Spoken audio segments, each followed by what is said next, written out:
Pendengar Radio Republik Indonesia dimanapun Anda berada, senang sekali kami bisa kembali menyapa Anda, pastinya di Dialog Jaksa Menyapa untuk edisi hari ini Senin 25 Agustus 2025.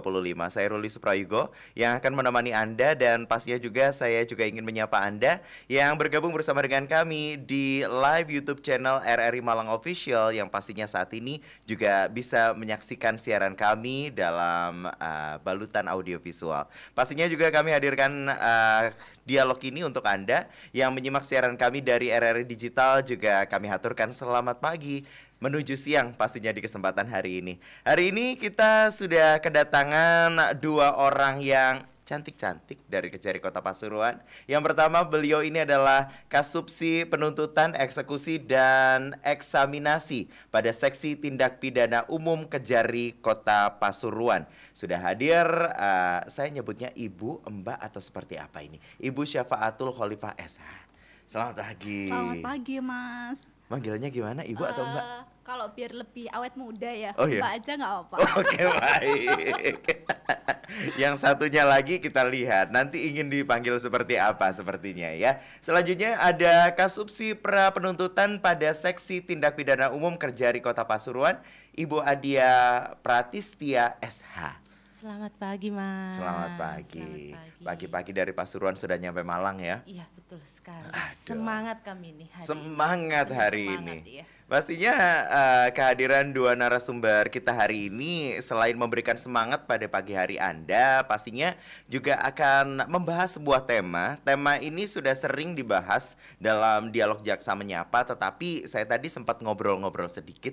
Katanya tema ini selalu ada pembaruan-pembaruan yang pastinya ini bisa menjadi referensi untuk kita semuanya dan juga menjadi pengetahuan kepada kita para masyarakat awam ini terkait dengan restoratif justice. Nah, mungkin kita sudah sering juga mendengar tentang restoratif justice ini dan banyak juga yang mungkin dengar doang tapi ternyata masih awam dan juga belum terlalu paham terkait dengan restoratif justice ini. Apakah restoratif justice ini sama dengan menyelesaikan permasalahan secara kekeluargaan kalau misalnya kata orang-orang? Nah, nanti akan kita bahas dalam dialog Jaksa Menyapa untuk edisi hari ini. Kami juga mengajak Anda untuk bisa bergabung bersama dengan kami. Anda bisa bertanya, berkomentar, ataupun juga bisa memberikan pertanyaan. Anda pun bisa WhatsApp kepada kami di nomor 081 555 600 915. Sekali lagi di nomor 081 555 600 915. Kami tunggu komentar ataupun juga pertanyaan Anda. Oke, sebelum kita mulai ngobrol-ngobrolnya, mungkin dari kedua narasumber kita ada yang ingin disampaikan terlebih dahulu terkait dengan restoratif justice ini. Kami persilakan. Oke, terima kasih sebelumnya Mas atas waktunya dan tempatnya yang telah disediakan oleh Pro 1 Malang RRI untuk kami dari Kejaksaan Negeri Kota Pasuruan. Kami sebelumnya dari bidang pidum ya Mas ya, mungkin yang sebelum-sebelumnya kan sudah dari bidang masing-masing lainnya, yakni dari bidang intel, dari bidang datun maupun dari bidang pitsus dan yang terakhir adalah bidang kami dari bidang pidum gitu. Kami menjelaskan sedikit aja, mungkin kan tadi sudah dijelaskan bahwa RJ itu sudah beberapa kali dibawakan oleh kejari-kejari lainnya selain dari Kota Pasuruan ya Mas ya. Kami jelaskan sedikit bahwa RJ itu apa sih? RJ itu merupakan keadilan restoratif, yakni penyelesaian perkara tindak pidana dengan melibatkan pelaku, korban, keluarga pelaku atau korban dan pihak lain yang terkait untuk bersama-sama mencari penyelesaian yang adil dengan menekankan pemulihan kembali pada keadaan semula dan bukan pembalasan. Sebenarnya gini Mas, kalau misalnya RJ itu sendiri itu bukan hanya dari pihak kejaksaan aja yang bisa melaksanakan RJ itu. Jadi kan kalau misalnya di Indonesia ini ada namanya criminal justice system. Ada 4 aparat penegak hukum yang dimana masing-masing adalah kepolisian, kejaksaan, pengadilan maupun dari lapas. Nah, yang bisa melakukan RJ itu ada 3 instansi yang di depan Mas. Ada dari pihak kepolisian, ada pihak dari kejaksaan maupun dari pihak pengadilan. Jadi setiap tingkat pada pemeriksaan itu bisa dilakukan RJ seperti itu. Kalau misalnya dari pihak kami itu kalau Pelaksanaan RJ-nya kalau sudah berkas sudah ada di kami. Mungkin ada tambahan sedikit, Mbak Dia. Nah, seperti yang disampaikan dengan Ibu Iva tadi, bahwa di Kejaksaan sendiri sudah diatur nih mengenai penghentian penuntutan berdasarkan keadilan restoratif, yaitu di Peraturan Jaksa Agung Nomor 15 Tahun 2020. Dan sejak dikeluarkan Peraturan Jaksa Agung tentang Restoratif Justice pada tanggal 22 Juli 2021 ini, kurang lebih 6.600 perkara tindak pidana dapat dihentikan oleh jaksa penuntut umum di seluruh penjuru tanah air dengan penghematan anggaran negara mencapai 108 miliar rupiah, seperti itu. Kemudian ada turunan-turunan atau peraturan dari RJ itu sendiri, yaitu berdasarkan peraturan yang tadi, Peraturan Kejaksaan Nomor 15 Tahun 2020 tentang penghentian penuntutan berdasarkan keadilan restoratif. Kemudian ada turunannya lagi, Pedoman Jaksa Agung Nomor 18 Tahun 2021 tentang penyelesaian penanganan perkara tindak pidana penyalahgunaan narkotika melalui rehabilitasi dengan pendekatan keadilan restoratif sebagai pelaksanaan asas dominus litis jaksa. Kemudian ada juga Surat Edaran Jampidum Nomor 1/EJP/2/2022 tanggal 10 Februari 2022 tentang pelaksanaan penghentian penuntutan berdasarkan keadilan restoratif. Kemudian ada lagi yang terbaru dari Kejaksaan, yaitu Surat Edaran Jampidum atau Jaksa Agung Muda Tindak Pidana Umum Nomor 2/EJP/7/2025 tanggal 24 Juli 2025 tentang kolaborasi kejaksaan dengan pemerintah daerah dalam upaya pemulihan kembali pada keadaan semula, keseimbangan perlindungan kepentingan korban dan pelaku tindak pidana pasca penyelesaian perkara melalui pendekatan keadilan restoratif. Itu saja mungkin yang intro yang akan kami sampaikan. Selanjutnya bisa ditanyakan apa yang kurang jelas mungkin. Untuk biar lebih hangat gitu ya ngobrolnya ya. Betul. Ini dikasih teh hangat sama roti mari kayak gitu biar lebih enak lagi ngobrolnya ini ya terkait dengan restoratif justice ini sendiri. Nah, sebagian masyarakat mungkin pernah mendengar seperti itu ya, kalau misalnya wah ini permasalahannya diselesaikan secara kekeluargaan, ada yang bilang kayak gitu. Apakah ini memang bahasa lain dari restoratif justice ataukah seperti apa gitu? Bahasa ini apakah memang bahasa yang lebih awam digunakan ataukah ada perbedaan antara biasanya permasalahan-permasalahan itu yang diselesaikan dalam tanda kutip seperti diselesaikan secara kekeluargaan dengan restoratif justice ini, apakah sama ataukah ada perbedaannya? Sebenarnya pada pokoknya sama ya, sama dalam artian kita akan memusyawarahkan. Di sini jaksa itu sebagai jaksa fasilitator. Jadi kita itu seperti tadi yang disampaikan oleh Ibu Iva, jadi pengertiannya adalah pemulihan kembali, bukan hanya korbannya tapi pelakunya juga, dan itu untuk masyarakat juga. Jadi di sini kita sebagai jaksa fasilitator memfasilitasi bagaimana agar tindak pidana ini tidak terulang kembali dan dapat diselesaikan di situ. Dan itu kan melalui musyawarah itu tadi, seperti itu. Jadi kan musyawarah itu identik dengan kekeluargaan. Bagaimana tercapainya keadilan antara bagi korban dan bagi juga pelaku, seperti itu. Dan juga masyarakat pada umumnya, seperti itu. Tanpa melalui proses persidangan di pengadilan. Betul sekali. Oke. Jadi pokoknya pada pokoknya adalah penghentian, bukan penghentian sebenarnya. Ini adalah penyelesaian. Penyelesaian bukan berarti penyelesaian terhadap tindak pidana itu sendiri berhenti, bukan.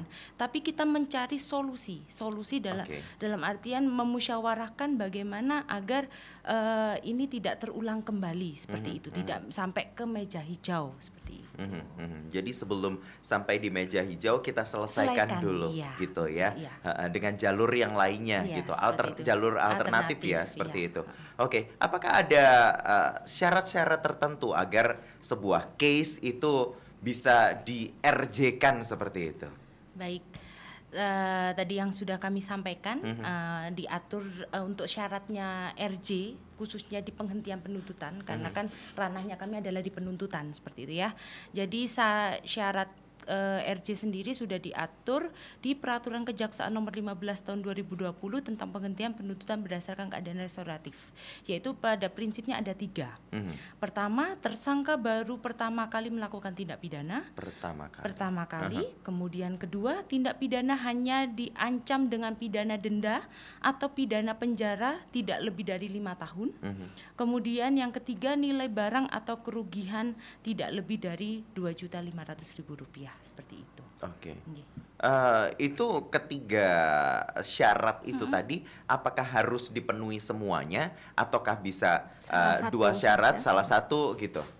Kalau misalnya untuk syarat-syarat itu 3 itu bisa tiga-tiganya atau salah satunya saja atau salah duanya saja, Mas, tergantung dari kasusnya itu sendiri. Misalnya kalau untuk syarat mutlaknya itu sendiri, itu tersangka baru pertama kali melakukan tindak pidana. Itu syarat mutlaknya? Itu syarat mutlaknya, karena kan biasanya kan orang butuh kesempatan kedua. Baik. Gitu kan, Mas. Jadi makanya syarat mutlaknya itu ya tersangka belum pernah melakukan tindak pidana. Kalau misalnya syarat lainnya itu seperti yang disampaikan sama Bu Adia tadi, kayak nilai barang buktinya itu tidak lebih dari 2.500.000, apabila misalnya memang pencurian contohnya ya, Mas ya.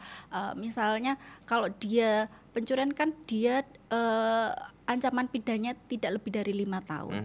Nah, tapi barangnya misalnya yang dicuri adalah sepeda motor. Tapi sepeda motor itu kembali, Mas. Nah, itu masih bisa dimungkinkan untuk RJ, karena kan kalau sepeda motor kan dia kerugiannya kan 2.500.000 lebih. Tapi kan kembali.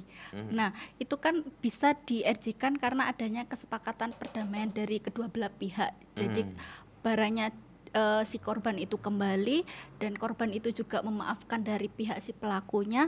Nah, bisalah untuk kami usahakan untuk mengajukan terlebih dahulu, Mas. Kan nggak mungkin kita kan berjenjang. Dari Kejari ke Kejati, Kejati ke nanti ke Kejagung, dari Campidumnya itu sendiri. Jadi kalau untuk mengajukan, kami mengajukan RJ kasus itu, tapi untuk persetujuannya tetap kembali kepada Jampidumnya itu sendiri, bapak kami di Kejagung. Gitu, Mas. Mungkin tambahan? Itu kan dikatakan pengajuannya ini berjenjang. Iya, siap. Berarti butuh waktu dong? Butuh waktu. Sekitar berapa lama ini waktunya? Apakah bisa diukur gitu? Kalau misalnya pengukurannya itu sendiri nggak pasti ya, Mas ya, kan kalau misalnya kalau untuk RJ-nya sendiri itu dilaksanakan setelah adanya serah terima barang bukti dan tersangka dari kepolisian ke pihak kami. Istilahnya itu tahap 2, Mas, untuk di kami. Nah, untuk jaraknya itu kan biasanya ada 14 hari itu. Dalam kurun waktu itu harus sudah diselesaikan. Jadi biasanya kalau untuk RJ-nya sendiri setelah tahap 2 itu langsung di-RJ-kan untuk kesepakatan perdamaian, dipanggil dari seluruh pihak maupun dari korban, dari pelaku, dan juga dari pihak lingkung setempat, Mas. Kayak misalnya lurah ataupun camat, itu kami juga libatkan, karena kan ini tersangka ini biar Pak Lurahnya itu mengerti bahwa dia itu bisa dikasih kesempatan kedua, kayak dipertanyakan bahwa oh ya memang dia itu melakukan tindak pidana itu bukan serta-merta dia ingin, tapi karena ada keterpaksaan seperti kesulitan ekonomi. Jadi kan diketahui oleh bukan dari kami, kan pasti dari pihak lingkung setempat. Untuk menguatkan itu tadi ya. Untuk alibinya itu tadi ya. Oke. Nah, kalau misalnya kita berbicara tentang RJ ini sendiri, berarti yang dikatakan tadi kan disampaikan kalau misalnya baru pertama kali melakukan tindak pidana seperti itu. Nah, misalnya 2 tahun lalu udah pernah RJ. Nanti selanjutnya ada kejadian kejadian lagi gitu. Apakah masih memungkinkan untuk di RJ-kan? Tadi seperti yang kami sampaikan, kalau syarat utamanya, syarat mutlaknya itu bahwa dia tidak pernah maksudnya dia baru pertama kali melakukan tindak pidana itu. Jadi kalau setelah dia di RJ, kemudian dia melakukan tindak pidana lagi, itu sudah tidak bisa dilakukan RJ. Udah kembali. habis ya Sudah kesempatannya habis ya. kesempatannya. Wah, nyawanya udah selesai tuh. Iya, jadi seperti tadi yang disampaikan bahwa dia sudah bukan residivis lagi atau Oke. pengulangan, tidak bukan pelaku tindak pidana pengulangan lagi seperti itu. Jadi memang harus dia bisa di-RJ-kan itu harus merupakan pelaku pertama kali dia melakukan tindak pidana itu seperti itu. Nah, dikatakan baru pertama kali itu apakah yang ketahuan atau yang seperti apa ini? Dalam artian kalau pertama kali itu pasti harus ada bukti ya. Oke. Dalam buktinya itu bisa dari putusan kalau kita membicarakan tindak pidana dalam proses penyelidikan atau penyidikan maaf itu kan ada SP3, ada Oke. buktinya SP3-nya. Kemudian kalau misalnya dia di penuntutan nanti ada misalnya penghentian penuntutan ini nanti ada administrasinya sendiri. Kemudian kalau dia sudah melakukan tindak pidana dan sudah dilimpahkan ke pengadilan otomatis ada putusan pengadilannya. Jadi kan ada bukti-bukti seperti itu. Kalau misalnya memang belum masuk ke ranah peradilan, ya kan akhirnya kita tidak bisa mengatakan bahwa dia sudah pernah dihukumkah atau belum. Oke. Seperti itu. Oke, seperti itu. Sekali lagi kami juga mengundang Anda pendengar untuk bisa bergabung bersama dengan kami di WhatsApp kita untuk bisa bertanya secara langsung kepada kedua narasumber kita hari ini terkait dengan restoratif justice ini ya. Ini sudah ada yang bergabung juga di WhatsApp. Ini ada Mbak Ana dari Singosari. Ini bertanya, apakah semua kasus pidana ini bisa diselesaikan dengan restoratif justice? Oke Mbak Ana, terima kasih atas pertanyaannya. Apakah seluruh tindak pidana bisa dilaksanakan penghentian melalui restoratif justice? Nah, kembali lagi tadi kan ada beberapa syaratnya, Mas. Yakni ada 3 syarat. Tersangka baru pertama kali, tindak pidananya pun diancam tidak lebih dari 5 tahun dan nilai barang buktinya atau kerugiannya tidak lebih dari Rp2.500.000. Jadi untuk beberapa tindak pidana itu tidak bisa seperti halnya pembunuhan, Mas. Kan tidak mungkin tindak pidana pembunuhan itu dilakukan RJ seperti itu. Mohon maaf ya. Kan itu kan nyawa ya, Mas ya. Jadi untuk seperti kasus itu juga tidak bisa. Tapi kami pernah, Mas, ada kasus yang kami RJ-kan itu terkait laka lalu lintas, tepatnya itu tahun kemarin di 2024. Laka lantasnya itu korbannya itu meninggal dunia. Sampai meninggal dunia. Cuman kan kita balik lagi ke kasusnya ya, Mas ya. Kan gitu itu kan kasuistis. Jadi jadi korbannya dan pelakunya itu kan korbannya kan sudah meninggal. Nah, ada ahli warisnya itu juga sudah ada kesepakatan perdamaian lah dari kedua belah pihak itu. Dan untuk kan kalau misalnya laka lantas itu kan adanya kelalaian ya, Mas ya. Jadi kelalaiannya itu bukan hanya dari pihak si pelaku, tapi melainkan juga ada kelalaian dari pihak si korban. Jadi karena kita melihat dari sisi itu dan juga pelakunya itu juga masih muda dan masih punya perjalanan yang panjang, istilahnya masa depan yang cerah gitu, Mas. Kalau misalnya kita teruskan ke dalam peradilan kan kita juga punya hati nurani gitu. Jadi makanya kami coba untuk di-RJ-kan dan alhamdulillahnya kemarin itu diterima oleh Jampidum bahwa memang benar itu bisa di-RJ-kan gitu. Jadi kita lihat kalau untuk tindak pidana pembunuhan tidak, kalau misalnya laka lantas itu kami pernah kemarin contoh ya Mbak ya, untuk tahun kemarin jaksanya seperti itu. Karena memang laka lantas itu juga harus dilihat case-nya seperti apa ya. Seperti apa? Apakah memang itu pure dari kesalahan dari sisi pelaku atau memang ada kesalahan dari pihak si korbannya itu sendiri. Kan kalau misalnya tiba-tiba korban lari terus kan kaget kan biasanya kan seperti itu kan banyak gitu.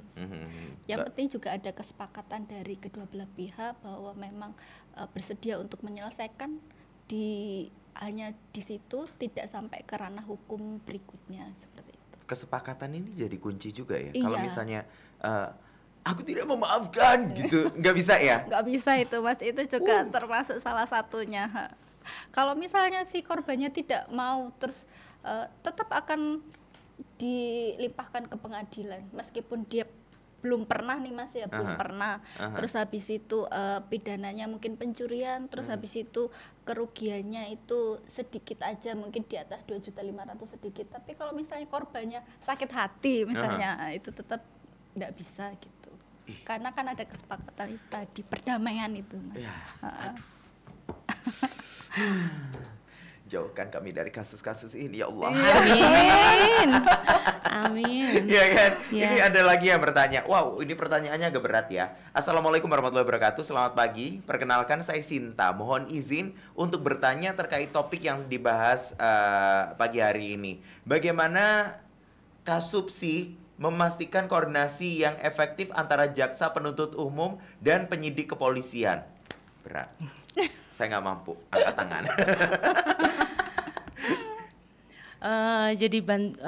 Saya menjawab ya, kami menjawab ini. Sebenarnya dalam penyelesaian tindak pidana sendiri itu kan memang harus ada kolaborasi ya antara kepolisian, kejaksaan dan kehakiman atau hakim sendiri. Jadi kalau misalnya kita koordinasi itu, bagaimana caranya kita sama-sama mengerti. Dalam artian kita tidak melebihi dari tupoksi kita, selama itu tidak maksudnya dalam artian tidak melebihi dari tupoksi, kita akan selalu berkoordinasi. Berkoordinasi itu ya bisa melalui langsung tatap muka atau melalui komunikasi melalui daring seperti itu. Kami sejauh ini sih koordinasi kami baik ya dengan pihak penyidikan seperti itu. Dalam halnya restoratif justice sendiri kan tadi sudah disampaikan bahwa bukan hanya di penuntutan yang bisa melakukan RJ, melainkan ada di kepolisian juga, di penyidikan, dan ada sekarang aturannya di kehakiman juga ada dilakukan RJ. Dan di situ kami saling dalam artian saling berkolaborasi dalam artian gini. Misalnya dalam penyidikan, perkara ini tidak dapat diselesaikan di penyidikan, RJ-nya akan dilimpahkan ke penuntutan. Kemudian apabila sesuai dengan syarat-syarat yang sudah ditentukan sesuai dengan Perja tadi, Perja 15 tahun 2020, bisa dilakukan RJ. Otomatis kita akan melakukan upaya RJ itu tadi, dan juga tetap kita berkolaborasi dengan penyidik. Dalam artian kalau misalnya kita ini melakukan upaya RJ, itu kita selain kita memediasikan, dalam artian kita memfasilitasi untuk melakukan mediasi antara pelaku dan korban itu tadi, kita juga melakukan profiling dulu terlebih dahulu. Jadi kita tidak hanya yang disuguhkan di dalam, istilahnya itu disuguhkan dalam mejanya kita aja, tapi kita juga melakukan profiling terhadap pelaku maupun korban. Dan itu kan harus ada bantuan dari penyidik ya, karena karena proses awalnya kan dari penyidikan. Bagaimana kita tahu informasi itu kan awalnya dari polisi terlebih dahulu, dari penyidik. Bagaimana sih latar belakangnya dari si pelaku ini? Bagaimana si korban ini, keadaannya si korban? Tapi memang intern kami sendiri yang melakukan profiling itu, yaitu tadi di bidang intelijen kami turun, kami juga berkolaborasi dengan penyidikan itu tadi, seperti itu. Jadi memang tidak bisa kalau misalnya kita tidak komunikasi dengan baik gitu, pasti kita tuh berkomunikasi dengan baik. Karena memang kerjasama. Kerjasama seperti itu. Dan pekerjaannya saling berkaitan juga. Saling berkaitan. Gitu. Tanpa itu. Satu sama lain juga bakalan rumit, semakin rumit ini ya. Tapi ini yang jadi pertanyaan juga, seringkali jadi pertanyaan juga gitu. Yang mengajukan untuk restoratif justice ini sebenarnya siapa? Apakah dari apakah dari si pelakunya ini, ataukah ditawarkan oleh pihak kejaksaan? Sebenarnya kalau kami pada awalnya kami yang menawarkan. Kita lihat dulu case-nya. Kita lihat case-nya apakah ini memenuhi syarat atau tidak untuk dilakukan RJ. Setelah kita lihat dan ini memenuhi syarat, otomatis kita menawarkan. Menawarkannya terlebih dahulu adalah kepada korban tentunya. Karena, ke korban dulu ya. Ke korban dulu. Karena kan memang keadilan sendiri kan, maksudnya dalam artian keadilan itu kita harus mementingkan semua pihak. Tapi dalam artian yang di sini yang mengalami kerugian adalah korban. Jadi kita pemulihan korban terlebih dahulu kita tanyakan apakah mau atau tidaknya. kan kita harus mencapai kesepakatan itu dulu. Kalau misalnya korbannya tidak memaafkan, ya kita tidak bisa memaksakan gitu. Tapi kita sebagai fasilitator, kita memfasilitasi. Apa sih kenapa kamu tidak bisa memaafkan? Apakah di situ apakah ada keinginan khusus, dalam artian itu ada syarat-syarat khususnya yang diminta dari korban. Kan kalau RJ di kami itu ada dua jenis. Jadi ada yang tanpa syarat atau dengan syarat gitu. Kalau misalnya korban, saya merasa dirugikan di sini, misalnya dia sebagai korban penganiayaan, saya mengalami luka, saya mengalami trauma di sini.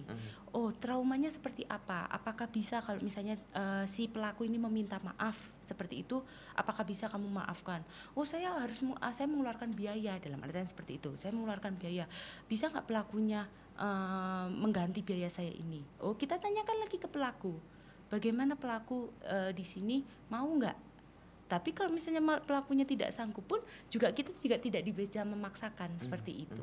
Intinya adalah kita memulihkan bagaimana korban dan pelaku. Kita melihat dari pemulihannya, kalau pelaku itu kan penyembuhannya misalnya. Kalau korbannya kan penyembuhannya mungkin ya. Kalau pelaku kita melihat pemulihannya. Kamu kenapa sih bisa melakukan ini? Apa latar belakangmu melakukan tindak pidana ini? Misalnya kalau misalnya dia ada dendam pribadi. Dendam pribadi, kenapa kamu sampai dendam seperti ini? Apa sih apa nanti ke depannya biar kamu itu tidak mengulang lagi seperti itu. Jadi benar-benar sama-sama kita pulihkan keadaan seperti semula sebelum adanya tindak pidana ini, seperti itu. Seperti itu prosesnya ya. Jadi ada syarat dan ketentuan berlaku dan pastinya juga itu untuk kebaikan semuanya dari kedua belah pihak pastinya. Kedua belah pihak dan juga masyarakat di sini. Tadi seperti saya sampaikan, ada peraturan Jaksa Agung yang terbaru itu mengenai surat edaran kolaborasi kejaksaan dengan pemerintah daerah dalam upaya pemulihan kembali pada keadaan semula, keseimbangan perlindungan kepentingan korban dan pelaku tindak pidana pasca penyelesaian perkara melalui pendekatan keadilan restoratif. Jadi di sini misalnya tadi pelaku misalnya kita cari case lainnya ya, contoh mencuri, pelaku ini mencuri, korbannya sudah memaafkan. Terus ditanyakan, pelaku ini kenapa sih kamu melakukan ini, tindak pidana pencurian ini? Misalnya saya tidak bisa makan, saya butuh makan, terus habis itu saya ada keluarga yang harus saya hidupin. Jadi kan ada alasan-alasan di balik itu. Nah, kejaksaan di sini menghadirkan bagaimana sih kejaksaan dalam artian negara ya, negara hadir di sini untuk bermanfaat bagi masyarakat. Kamu melakukan pencurian karena kamu tidak bisa makan, kamu tidak memiliki pekerjaan. Nah, di sini kita bekerja sama dengan dinas terkait, pemerintah daerah, seperti contohnya ada dinas ketenagakerjaan, dinas kesehatan, dinas sosial. Bagaimana sih kalau misalnya dia nggak punya pekerjaan, bagaimana sih ada nggak lapangan pekerjaan yang bisa diberikan sehingga dia tidak bisa mengulangi tindak pidana itu lagi. Tidak ada alasan dia untuk mengulangi itu, seperti itu. Jadi ada keterkaitan di situ, seperti itu. Ini nyambung juga dengan pertanyaan yang ditanyakan oleh Windy ini ya, yang juga bergabung bersama dengan kita di WhatsApp. Apakah ada jaminan agar pelaku ini yang sudah mendapatkan kesempatan restoratif justice ini tidak mengulangi perbuatannya? Seperti itu. Terima kasih atas pertanyaannya. Jadi memang kita penjaminannya kita itu dari situlah. Jadi di sini dari aturan ini sekarang jadi ada masa pra-RJ. Pra-RJ itu tadi profiling bagaimana dia latar belakangnya si pelaku, kemudian bagaimana kehidupannya korban sebelumnya ini, kemudian bagaimana kehidupan si pelaku ini bermasyarakat, seperti itu. Tadi kan ada pra-RJ itu, jadi sebelum dilakukan RJ itu kita mencari info lah, istilahnya itu seperti itu. Kemudian masa RJ-nya tadi, masa RJ-nya dari RJ itu tadi kita ada musyawarah, maksudnya pengumpulan antara pelaku, korban, tokoh masyarakat yang terkait, dan juga dinas yang terkait, maksudnya dari pemerintah daerah. Bagaimana sih setelah kita melakukan profiling itu tadi, bagaimana cara penyelesaiannya biar pelaku ini tidak mengulangi lagi. Nah, setelah itu ada masa setelah RJ. Jadi setelah kita misalnya nih disetujui tadi oleh pimpinan kami, selama masa 14 hari, kemudian kita mengajukan RJ itu tadi dan sudah disetujui, dan dalam masa waktu tertentu ya itu akan diawasi. Misalnya tadi kayak sudah kerjasama dengan dinas, kemudian di putusan penghentian penuntutannya misalnya dia melakukan pekerjaan sosial misalnya, atau dia membantu atau menjadi takmir masjid dan lain sebagainya dalam waktu 6 bulan misalnya. Nah itu tetap menjadi tanggung jawabnya dari kejaksaan, dari jaksa fasilitatornya sendiri untuk mengawasi bahwa dia akan ada perubahan lah setelah dihentikan masalahnya ini, dihentikan tindak pidananya yang telah dia lakukan itu, gitu, seperti itu. Jadi tetap diawasi oleh kejaksaan. Oke. Seperti itu. Ini waktu mepet, langsung banyak sekali yang bertanya hari ini. Sepertinya ini karena mungkin ada beberapa aturan baru, jadinya banyak juga pertanyaan-pertanyaan bermunculan yang baru. Betul. Ini ada beberapa pertanyaan sih. Kalau misalnya boleh saya menyimpulkan dari pertanyaan yang sudah ada di sini, ini rata-rata ada sedikit ketakutan ataupun juga kecurigaan dari masyarakat. Jangan-jangan nih yang bisa di RJ-kan ini hanya orang-orang yang punya koneksi dengan kejaksaan ini, kayak gitu. Apakah adanya seperti itu? Apakah kita memang harus punya koneksi yang baik dengan orang-orang yang ada di kejaksaan, ataupun juga siapa saja ini bisa mengajukan RJ ini, punya kesempatan yang sama untuk bisa mengajukan RJ ini?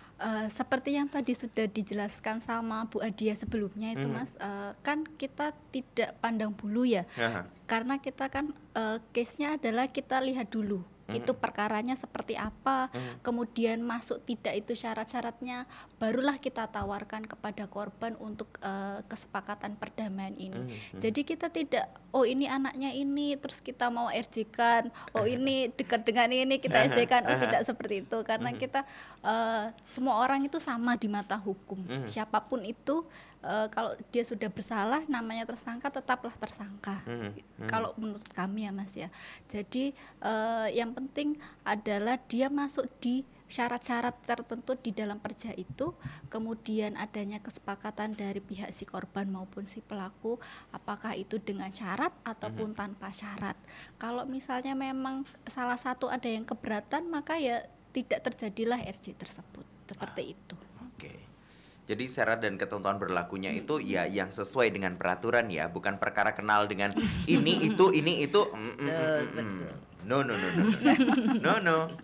gitu ya. Ini ada Najwa yang bertanya, terus juga ada Rini juga yang bertanya terkait dengan hal yang serupa kayak gitu kan. Ini juga sedikit khawatir dengan hal-hal yang seperti itu ya, dan hari ini sudah dijawab seperti itu, kekhawatiran Anda gitu. Nah ini tadi gini, kalau misalnya case-nya ini adalah sebagai pelakunya itu kan punya jatah 1 kali, ngomong-ngomong saja jatah ini ya kan. Nah kalau misalnya dari kejaksaan sendiri, apakah ada jatah dalam 1 tahun itu yang bisa di-RJ-kan itu hanya katakanlah 100 kasus atau 200 kasus seperti itu? Apakah ada jatahnya atau unlimited yang untuk di-RJ-kan ini?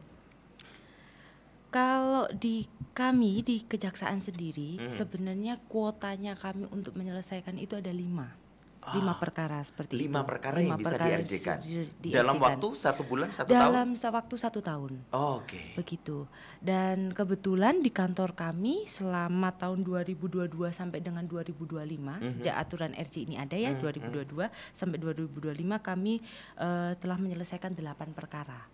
8 perkara, karena memang untuk di Kota Pasuruan sendiri untuk SPDP masuk atau surat pemberitahuan penyidikan dari berkas dari polisi yang masuk ke kami itu dalam 1 bulan kisaran 7 sampai dengan 15 seperti itu kan. Kita juga melihat kasus yang datang gitu ya, kasus yang ada di kejaksaan ini, dan ini kami sudah berhasil menyelesaikan 8 seperti itu.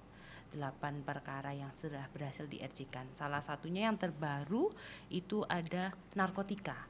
bagi penyalahguna narkotika seperti itu. Penyalahguna ya? Iya, bukan pengedar ya? Bukan. Beda. Bukan.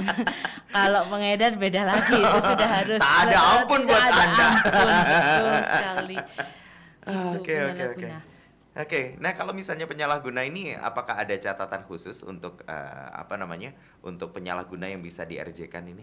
Ada, khususnya tadi yang kami sampaikan di peraturan Jaksa Agung, di Pedoman Jaksa Agung, mohon maaf, nomor 18 tahun 2021 tentang penyelesaian penanganan perkara tindak pidana penyalahgunaan narkotika melalui rehabilitasi, ya. Jadi diselesaikannya itu harus melalui rehabilitasi dengan pendekatan keadilan restoratif sebagai pelaksana asas dominus litis. Di situ syaratnya tetap kembali pada aturan Pedoman 15 tahun 2020, intinya itu.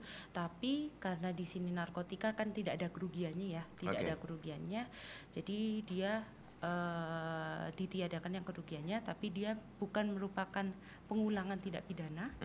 Dia baru pertama kali, kemudian dia baru pertama kali untuk dilakukan rehabilitasi. Jadi sebelumnya dia belum pernah direhabilitasi dan memang dia terbukti sebagai penyalahguna seperti itu.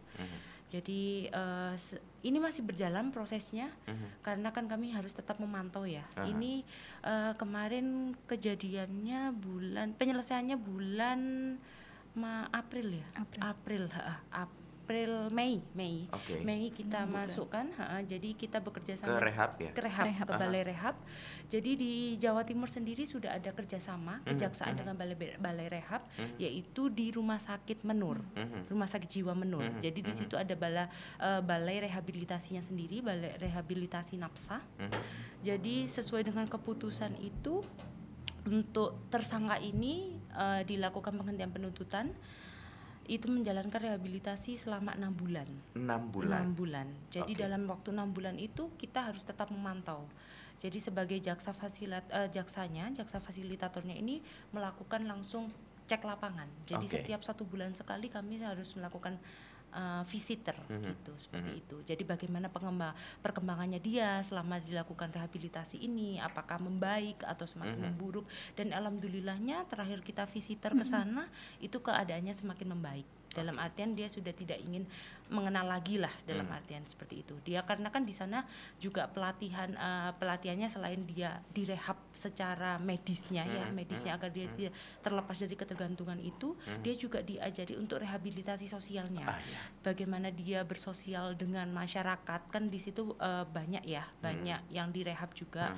Bagaimana dia siap untuk kembali lagi ke masyarakat, untuk tidak mendapatkan stigma negatif itu tadi. Kemudian dia melakukan pelatihan kerja yang sudah disediakan oleh balai rehabilitasi tersebut. Seperti itu, salah satunya itu. 6 bulan ya? Iya, 6 bulan. Kalau misalnya nggak sampai 6 bulan itu dinyatakan sudah sudah clear seperti itu, sisa 2 bulannya ini apakah tetap di Menur ataukah bisa di rumah tapi pemantauan masih tetap berjalan atau seperti apa?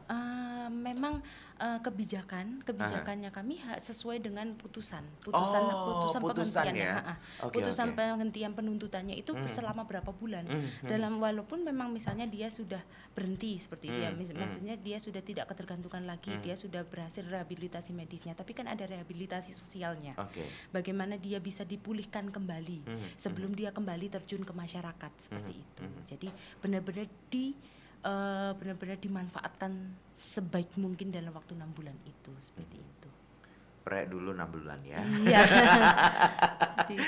Oke. Ya memang restoratif justice ini walaupun mungkin sering dibahas, tetapi dalam perjalanannya banyak sekali pembaruan-pembaruan yang mungkin bisa jadi pengetahuan untuk Anda. Semoga ini hanya sebatas pengetahuan aja. Jangan sampai ada yang terjerat, tersandung, ataupun juga yang lainnya yang akhirnya harus mengusahakan ini semuanya. Dan pastinya juga kita sama-sama berdoa agar tidak ada yang terjerat kasus apapun seperti itu ya kan. Dan pastinya juga terima kasih untuk Anda yang telah bergabung bersama dengan kami di WhatsApp. Terima kasih sudah memberikan pertanyaan ataupun juga tanggapan terkait dengan perbincangan kita hari ini. Termasuk kepada 2 narasumber saya juga kami haturkan terima kasih. Sudah clear sekali menjelaskan tentang restoratif justice ini dan juga peluang-peluang yang bisa dilakukan, apa saja yang bisa di-RJ-kan, terus juga ada catatan-catatan apa saja apabila RJ ini sudah berjalan seperti seperti itu. Dan mungkin untuk menutup dari perbincangan kita, ada yang ingin disampaikan? Nah tadi mohon maaf saya mau menambahkan sedikit Oke, yang boleh, untuk boleh. syarat rehabilitasi ya. Rehabilitasi untuk perkara narkotika itu sebagaimana aturannya itu ada pertama harus berdasarkan hasil pemeriksaan laboratorium. Tersangka positif menggunakan narkotika. Jadi kalau misalnya dia negatif tidak bisa dilakukan itu karena kan harus intinya adalah dia pengguna gitu, penyalahguna. Kemudian kedua, berdasarkan hasil penyidikan dengan menggunakan metode know your suspect, tersangka tidak terlibat jaringan peredaran narkoba dan merupakan pengguna terakhir yang tadi disampaikan sama Mas Ruli ya. Kemudian ketiga, tersangka ditangkap atau tertangkap tangan tanpa barang bukti narkotika atau dengan narkotika dengan tidak melebihi jumlah pemakaian 1 hari. Kemudian berdasarkan hasil asesmen terpadu yaitu yang dilakukan tadi di BNN, ada juga keterlibatan kejaksaan dan kepolisian di situ. Tersangka dikualifikasikan sebagai pecandu narkotika, korban penyalahguna narkotika dan penyalahguna narkotika. Kemudian tersangka belum pernah menjalani rehabilitasi atau telah menjalani rehabilitasi tidak lebih dari 2 kali atau didukung dengan surat keterangan yang dikeluarkan oleh pejabat atau lembaga yang berwenang, dan ada surat jaminan tersangka menjalani rehabilitasi melalui proses hukum dari keluarga atau walinya. Gitu. Itu yang bisa dijadikan catatan untuk kasus narkotika ya. Ada lagi yang ingin disampaikan? Ditambahkan? Cukup sih. Cukup. Kami mau menyampaikan tagline-nya kami aja Iya. ya. Kenali hukum, Jauhi hukuman. Nah, itu dia. Saya jadi ikutan. Iya, sampai deg-degan. Saya sampai mundur. Sampai panik. Iya. Jangan sampai semuanya.